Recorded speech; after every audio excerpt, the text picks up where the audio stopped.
Alright folks, this is Xearrik and we're doing a video that's a little bit different here today. I normally don't do anything like this, but I'm very excited about this new NX Switch video I've watched, but I'm also very apprehensive about something. It's so tiny, and I've done some measurements here, some quick and dirty measurements. Yes, the perspective is off. Like, look how tiny this thing is compared to his hand. That's the controller. Let's see. Where? There. Yeah, look at his hands. Look at his hands. I was immediately skeptical about the size. I'm like, I was looking for a different unit. I can't find a different unit. All I can see is this. I hope there's more. Nintendo isn't releasing any spec details, which is very unfortunate. And then, like, look at when he plugged in the jack. Just look at it compared to the jack. You know how big those things are. This thing is super tiny. So let's see. But here, this is the screenshot I was able to use to get this.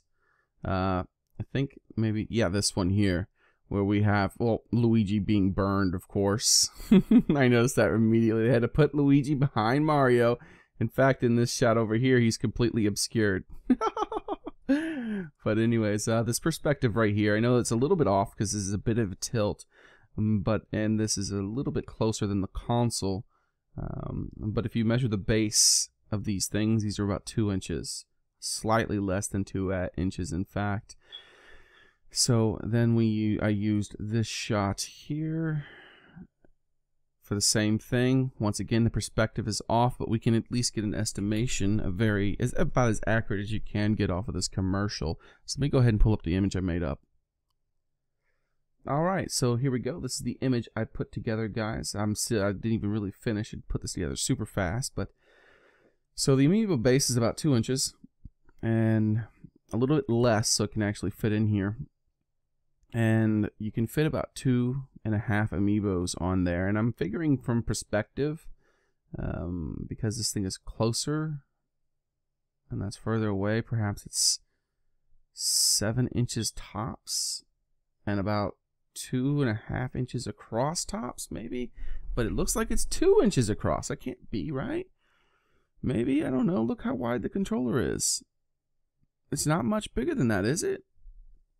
This is very tiny, guys. This is barely thicker than an amiibo, and it's barely wider than 3 amiibos. And if you have an amiibo and you take a look at the base and you put 3 of those things together, it's tiny. 6 inches, man. That's not 7 inches tops. I'm thinking maybe it's 7 inches tops. So I don't know how I feel about this, guys. What kind of power can they fit into something this small? This is super small. This right here. What are they? What? Huh? This combined with the handheld. How much power can be fit into that thing? Also, even if it does have power, how hard is this thing to program for, guys? I'm thinking that it has to. What is going on? Like, this is a standalone unit, right?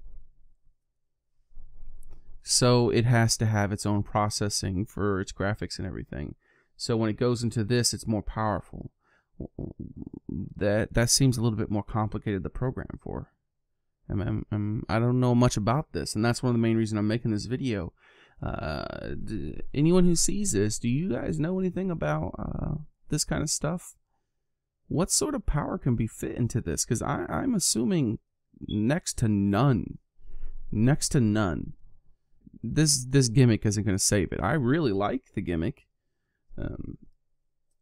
but it can't be weaker than the current generation of consoles. This next generation of Nintendo cannot be weaker than the current generation of consoles, or it will do just as poorly.